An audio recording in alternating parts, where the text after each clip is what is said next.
But I was going into Tosche Station to pick up some power converters. That was a lot better than that last episode. I'm thinking, I don't think it's as, do I think it's as good as Tribes of Tatooine? I don't think it's as good as Tribes of Tatooine, but it's definitely better than the last episode. Or is it better than Tribes of Tatooine? You know what? I think this is barely better than Tribes of Tatooine. I'm going to give episode 4, The Gathering Storm, a 9 flat. I feel like this episode is better than any of the other episodes before. It finishes off the flashbacks. Seemingly, I'm assuming that we won't get any more flashbacks. Maybe we'll have some flashbacks to Boba thinking about Jango, but that won't be Bacta-wise, because the robot said that he's 100% healed now. And in the flashbacks, we get him meeting up with Fennec Shand. We get him getting Slave 1 back, and then it finishes off with him shooting Bib Fortuna, and then kind of like the very ending of Mando Season 2. I think the worst part of this episode was when he was chasing the rabbit droid, which I guess is a way for them to keep the rabbit droid around present day, which I guess I get, but they could have had him catch it faster, because it was very Scooby-Doo-esque, honestly. It was a little too Scooby-Doo-y for my taste. But honestly, I think that is the best episode so far. He has Black Chrysanthemum on his side now. He might go get Mando. I think that's what the ending was hinting at a little bit. And also, he's not really teaming up with other groups, other crime syndicates in his region. He's just saying like, hey, just don't join their side, right? Just stay neutral, which I think is probably reasonable.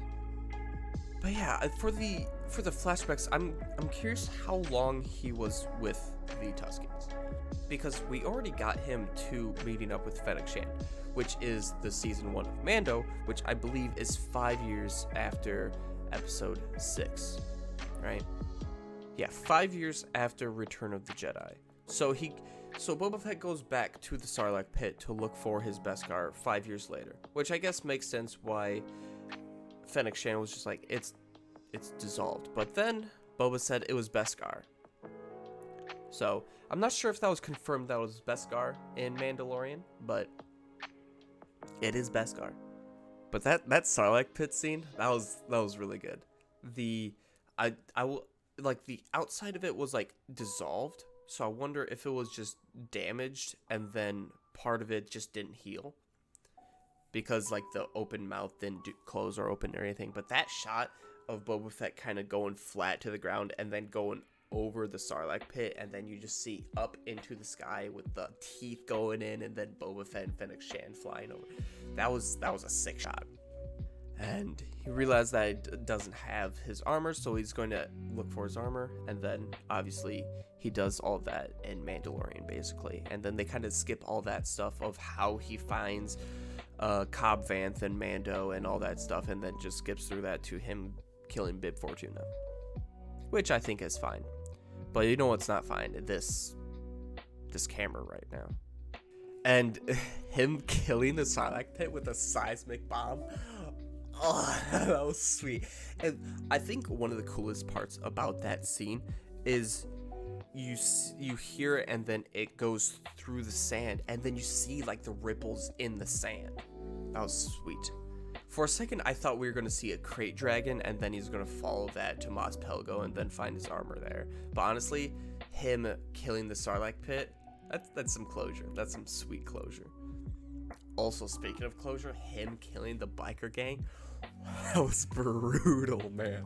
That was so good. I was like, there's no way any of these guys get away. Speaking of brutal, Black Chrysanthemum ripping off an arm of Trandoshan. If he didn't rip off an arm of the Trandoshan, I would have been upset. But that's so good. Could you imagine what like rated R Star Wars would be? There would have been blood everywhere. That would have been such a brutal scene. And then Boba said to, what is that chick's name? Garsa Fwip. That's what it is. He said to her, he was like, well, you try. She's like, yeah. But she knows of Black Chrysanthemum, and he's like, I watched you in the pits. I don't know where the pits are. That's something I could watch Star Wars videos on, I'm sure, and figure that out. Probably, I'm pretty sure Star Wars Theory has a video on it, so I could just watch that. But I wonder if that is on Tatooine. And if it's not, how does she know, and why was she there watching? Because that's what she made it seem like. She made it seem like she watched. I'm just glad Black Chrysanthemum just didn't jog off of the last episode like he was about to crap his pants, and then that was it for him. I'm so happy that we actually have him back, and he's actually going to be a part of the story more, seemingly, and he's teaming up with Boba Fett, and maybe, just maybe, he joins him and Fennec at the end of this season. That would be mwah. But I don't know if there's any, like, canon comics or anything that happened after this point that he has to go do, so maybe not.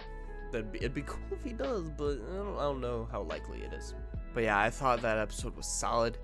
Him showing the other crime lords that he has a Rancor back, baby. Oh, that was such a sweet scene. And honestly, other than that kitchen scene with the rabbit droid, everything else was pretty damn fire.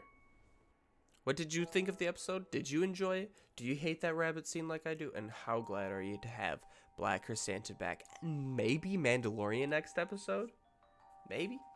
But anyway, take care. I hope you stick around. Hey, if you do stick around, feel free to like and subscribe. You know, all that stuff. I'll make some more videos if more people like and subscribe. More people liking the video than myself. If you go back and look at the videos, they all have 1 like. For the most part, I think there might be 1 or 2 that have 2 likes. But yeah, that's me. Yeah, gotta promote yourself, baby. Anyway, take care, and may the Force be with you.